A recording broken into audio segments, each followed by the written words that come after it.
नमस्कार, मैं हूं आपके साथ अनुष्का और आप देख रहे हैं जानवी एक्सप्रेस न्यूज। कहानी एक ऐसी युवती की है जो एक दलित समाज से आती है और जॉब करने के लिए तलाश करती है और जॉब मिलता है तो एक स्वास्थ्य केयर सेंटर में, जिसका संचालक एक सवर्ण समाज से होता है। यह दलित समाज की युवती वहां काम करने जाती है, जिसका नाम साई केयर सेंटर खुदागंज जिला शाहजहांपुर में चल रहा है। यह युवती अपने काम में हमेशा बिजी रहती थी। सुंदर, सुशील और पढ़ी लिखी होने के कारण साई केयर सेंटर के संचालक ने युवती से धीरे धीरे नजदीकियां बढ़ाना शुरू कर दी और साई केयर सेंटर के संचालक ने दलित युवती को अपने प्रेम जाल में फंसा लिया और कोर्ट मैरिज तक कर ली। इसके अलावा मंदिर में भी जाकर शादी की। यह सब लगभग 3 से 4 साल तक चलता रहा। युवती गर्भवती हो गई तो साई केयर सेंटर के संचालक ने कहा कि गर्भपात करा लो। युवती ने कहा कि आप मेरे पति हो, ऐसा नहीं करा सकती हूँ, जिससे सेंटर के संचालक ने युवती से कहा तुम एक दलित हो, मेरी पत्नी कैसे बन सकती हो? अगर ऐसा नहीं करोगी, मेरा कहना नहीं मानोगी तो मैं तुम्हें जान से मरवा दूंगा और मेरा कुछ नहीं होगा। आपको बता दें कि यह युवती काफी परेशान हालत में हमें मिली। हमने इससे बात करने की कोशिश की तो उसकी हालत काफी खराब थी। जैसे तैसे हमने जब बात की तो उसने पूरी कहानी बताई। युवती ने बताया कि इसने मुझे कचहरी में धोखे से बुलाकर नशे की गोली खिलाकर मेरे दस्तखत करा लिया और मेरा दस्तखत करा लिया और कहा कि जब तेरा बाप मेरे नाम जमीन कर देगा तभी अपने साथ रखूंगा, वरना नहीं। मुझे इससे अपनी जान का खतरा है। यह आदमी दबंग है। यह कहता है कि पुलिस मेरा कुछ नहीं कर सकती। न्याय चाहिए, मैं कहाँ जाऊंगी? इसने मेरा जीवन बर्बाद कर दिया। आर.के. सिंह कुशवाहा, शाहजहांपुर, उत्तर प्रदेश। क्या नाम आपका? चांदनी। क्या समस्या है आपकी? समस्या सर ये है, मैं खुदागंज साइड केयर सेंटर में जॉब करती हूँ। वहाँ में काम करती थी।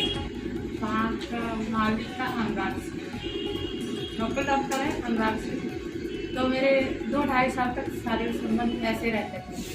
फिर मैंने उनसे शादी के लिए बोला था, शादी करो तो बोले नहीं, निष्कास्ट में शादी नहीं करो। मैंने ऐसे कैसे हो सकता है, शादी तो करनी पड़ेगी। तो इन्होंने मंदिर में शादी कितने नहीं, आप वहाँ पे कैसे पहुँचे थे इनके सेंटर पे?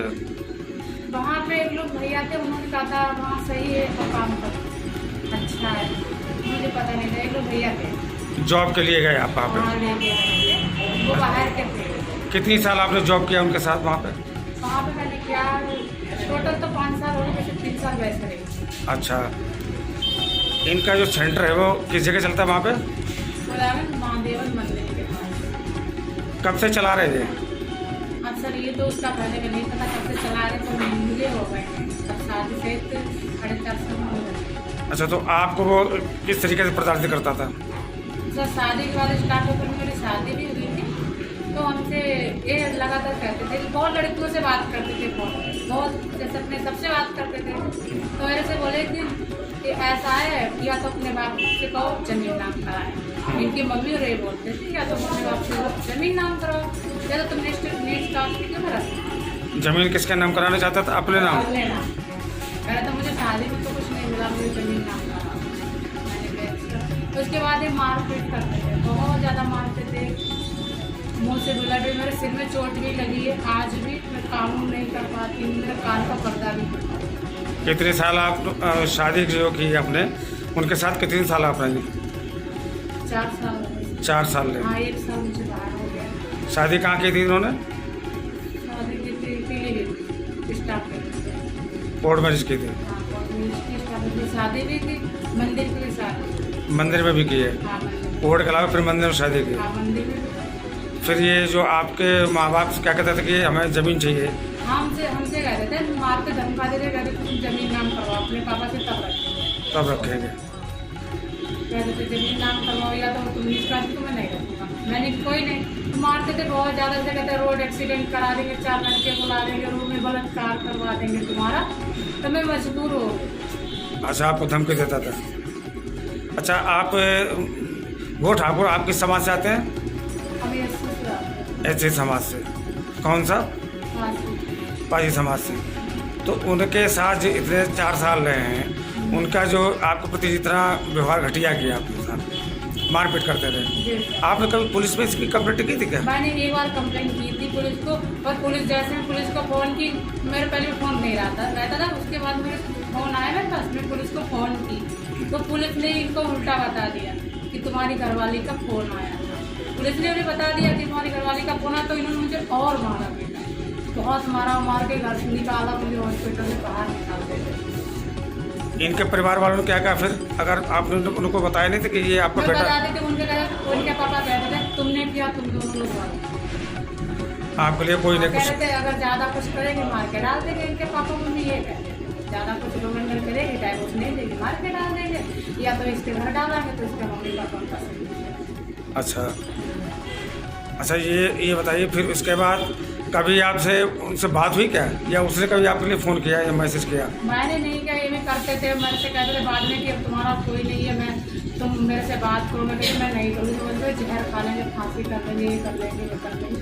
अपनी ज़्यादातर यही फोन करते थे। किसके लिए कहते जहर खा ले, अपने आप जहर खा लेगा? करके हम जहर खा लेंगे, फांसी हम तुम्हारे बिना नहीं रह करना, छोड़ने की बात करेंगे। और वहाँ जाते भी थे 4-5 दिन रहते हैं मेरे साथ। सब यहाँ से आपने जॉब छोड़ दिया, फिर कहाँ करने लगे आप? जब मुझे खुद दिल्ली छोड़ने गए, मैंने कहा मैं कहाँ जाऊँ, तो अपने आप छोड़ के आए नोएडा। खुद नोएडा छोड़ के भी आया? हाँ, खुद छोड़ के आए। तलाक होने के बाद आपका? हाँ, बाद में छोड़ के आए मुझे। फिर क्योंकि ये कि आपके पास दोबारा जब आपसे इतना परेशान करता था आपको? अभी ये 3 जनवरी को मेरे साथ कराया, 3 जनवरी को मेरे साथ।